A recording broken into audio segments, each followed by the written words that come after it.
Assalamualaikum. Peraturan Menteri Agama Nomor 16 Tahun 2020 tentang Komite Madrasah. Kedudukan dan tujuan utama. Apa itu Komite Madrasah? Adalah lembaga mandiri yang berkedudukan langsung di madrasah, menyatukan elemen orang tua, tokoh masyarakat, dan pakar. Ada pada pasal 1 dan 2. Tujuan tunggal tertera pada pasal 3, yaitu mendukung peningkatan mutu pelayanan pendidikan madrasah. Struktur keanggotaan komite 50% maksimal orang tua atau wali peserta didik. Syarat masih aktif pada madrasah. Maksimal 30% tokoh masyarakat, syarat peduli pendidikan, panutan perilaku hidup masyarakat. 30% maksimal adalah pakar pendidikan. Syaratnya memiliki pengetahuan atau pengalaman di bidang pendidikan. Kuota keanggotaan paling sedikit 5 orang, paling banyak 15 orang. Struktur dan masa jabatan. Struktur kepengurusan ada ketua, sekretaris, bendahara, anggota. Pengurus dipilih dari dan oleh anggota melalui musyawarah mufakat, pemungutan suara, lalu ditetapkan oleh kepala madrasah. Timeline masa jabatan maksimal 6 tahun atau 2 periode berturut-turut. Periode pertama 3 tahun, maksimal 1 kali pemilihan kembali. Periode kedua. Berakhirnya jabatan bisa melalui mengundurkan diri, meninggal dunia, berhalangan tetap, atau dijatuhi pidana inkrah. 4 roda penggerak komite madrasah.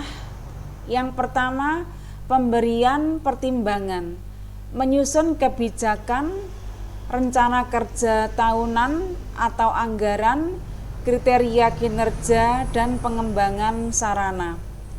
Pemberian dukungan finansial, pemikiran, dan tenaga sesuai kebutuhan madrasah. Pengawasan, pemantauan, dan evaluasi berkala terhadap penyelenggaraan pendidikan.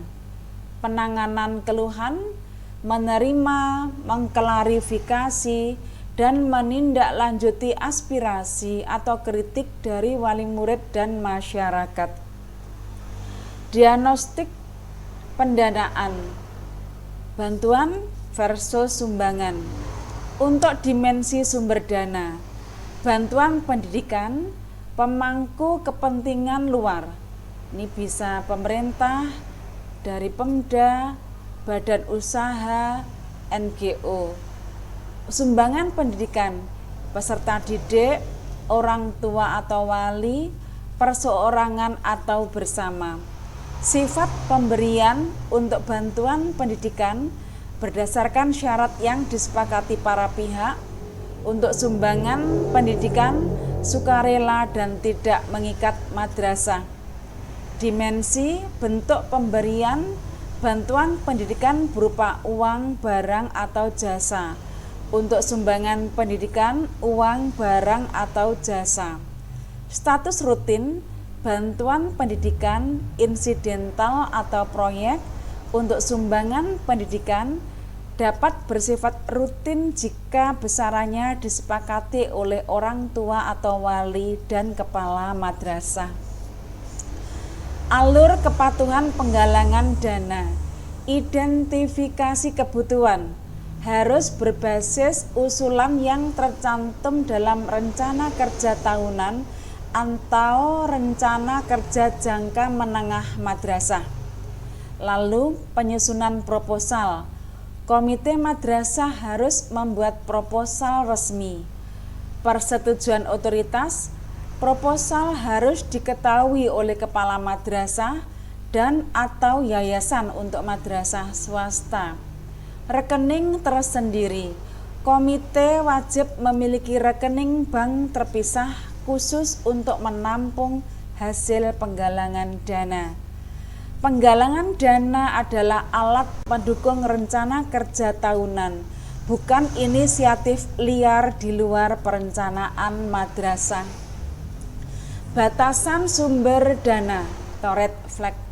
Komite madrasah dilarang keras menerima dana atau sumber dana yang bersumber dari perusahaan rokok, termasuk lembaga yang menggunakan merek dagang, logo atau warna yang berasosiasi dengan perusahaan rokok, perusahaan minuman beralkohol, termasuk semua asosiasi merek dan logonya, partai politik, segala bentuk afiliasi atau aliran dana dari entitas politik praktis. Pemanfaatan dana sah untuk ekosistem madrasah yaitu pembiayaan operasional rutin, gaji guru, tenaga kependidikan, proses belajar, pemeliharaan aset dan pengembangan sarana prasarana, program peningkatan mutu madrasah. Untuk operasional komite, sistem wajar dan transparan, yaitu kebutuhan administrasi atau alat tulis kantor, konsumsi rapat pengurus, transportasi dalam rangka pelaksanaan tugas, kegiatan lain yang disepakati bersama kepala madrasah atau yayasan. Siklus akuntabilitas dan pelaporan. Untuk isi laporan wajib yaitu laporan kegiatan komite dan laporan perolehan penggunaan dana. 1. Persetujuan mutlak. Penggunaan dana harus mendapat persetujuan dari komite madrasah dan atau yayasan. 2. Eksekusi transparan.